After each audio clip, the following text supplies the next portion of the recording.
Assalamualaikum warahmatullahi wabarakatuh. Halo guys, kembali lagi bersama saya di channel ini. Jadi berbicara tentang Oknum Habib guys ya, yang lagi rame itu. Bahkan sampai sekarang itu masih rame. Saya teringat ada satu otokritik dari Mukhtar Lubis tentang karakter masyarakat kita, yaitu masyarakat Indonesia, yang itu masih relevan sampai sekarang. Meskipun itu kerap disangkal, ciri-ciri tersebut terus hidup di dalam alam bawah sadar kita. Apa? Dua di antaranya itu ada yang disebut sebagai feodal dan berwatak lemah. Hal ini kita bisa melihat dari pemujaan-pemujaan masyarakat kita terhadap Habib yang digelari sebagai keturunan Nabi Muhammad SAW. Kenapa mereka gitu? Karena mereka menerima doktrinnya begitu aja. Karena sebagian masyarakat kita ini menganggap bahwa orang yang punya gelar Habib, orang yang menyandang gelar Habib, memiliki kedudukan sosial dan derajat yang tinggi di masyarakat, atau yang mulia di masyarakat. Maka hal demikian itu menjelaskan bahwa orang-orang kayak gini ini kenapa memiliki pengikut yang banyak. Meskipun dari segi tindak tanduknya, dari segi perilakunya, itu tidak mencerminkan sekali akhlak baginda Nabi Muhammad SAW. Dan itu bertentangan dengan, justru malah ada yang bertentangan dengan syariat, ada yang bertentangan dengan hukum positif ataupun hukum-hukum yang berlaku di Indonesia ini.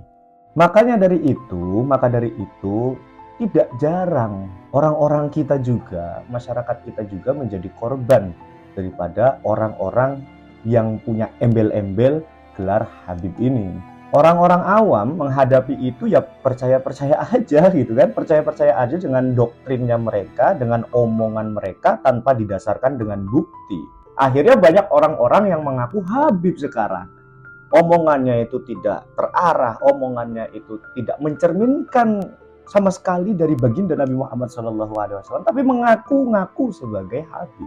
Ya kan? Keinginan mengaku-ngaku ini kepengen dapat gelar Habib, kepengen dimuliakan di masyarakat, bahkan sampai ada yang rela merogoh kocek untuk mendapatkan gelar Habib. Di Banten banyak nggak? Banyak. Kalau di Banten ya gelar yang ada di Banten itu ada, bahkan sampai bayar itu, bahkan sampai merogoh kocek itu ada. Gunanya untuk apa? Untuk mendapatkan status mulia di masyarakat. Nah, hal kayak gini ini merupakan salah satu contoh feodalisme agama yang berkembang biak di masyarakat kita Indonesia. Dengan memiliki gelar Habib, orang lain itu sudah memandang dia bahwa dia adalah orang yang religius.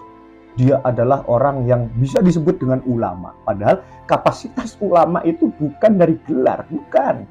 Kapasitas orang yang derajatnya mulia di sisi Allah Subhanahu wa taala itu bukan dari gelarnya, bukan. Bukan dari apa? Ada embel-embel Habib atau bukan. Bukan dari situ. Orang yang mulia itu bukan dari turunan, bukan. Orang yang mulia itu kata Gusti Allah dalam Al-Qur'an apa?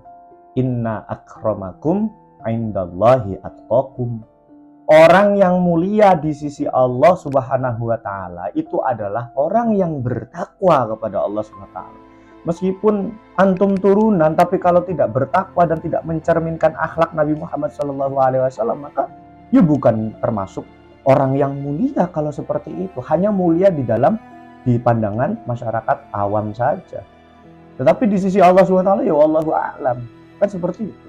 Di sisi lain feodalismenya seperti itu, masyarakat kita juga punya mental inferior yang itu sudah dipupuk sejak zaman era kolonial Belanda. Sehingga waktu itu pada zaman Belanda itu orang-orang itu kan dibagi kepada 3 kelompok. Ada orang-orang Eropa, ini yang menempati kelompok paling atas.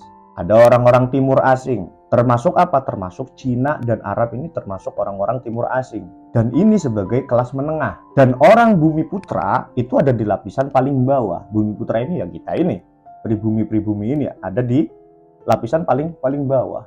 Ketidaksetaraan yang dibuat oleh Belanda ini, oleh penjajah ini, kemudian diterima oleh kita sebagai takdir. Dan itu kemudian masuk ke sanubari masyarakat kita. Masuk ke sanubari masyarakat kita. Hingga itu membentuk perasaan rendah diri sampai saat ini. Dari zaman penjajahan sampai sekarang ini. Makanya kita tidak heran, banyak sekali dari kita yang pribumi menghamba. Pribumi yang begitu mengagungkan. Memang kalau mengagungkan seseorang itu karena desain ilmunya, karena kemampuan ilmunya, faktor daripada mumpuni dalam bidang keilmuan, nggak masalah, tafakuh fiddin. Tapi ini yang kita agung-agungkan, ngomongnya aja itu tidak mencerminkan sama sekali akhlak Nabi Muhammad SAW. Bahkan sampai merendahkan kita loh pribumi.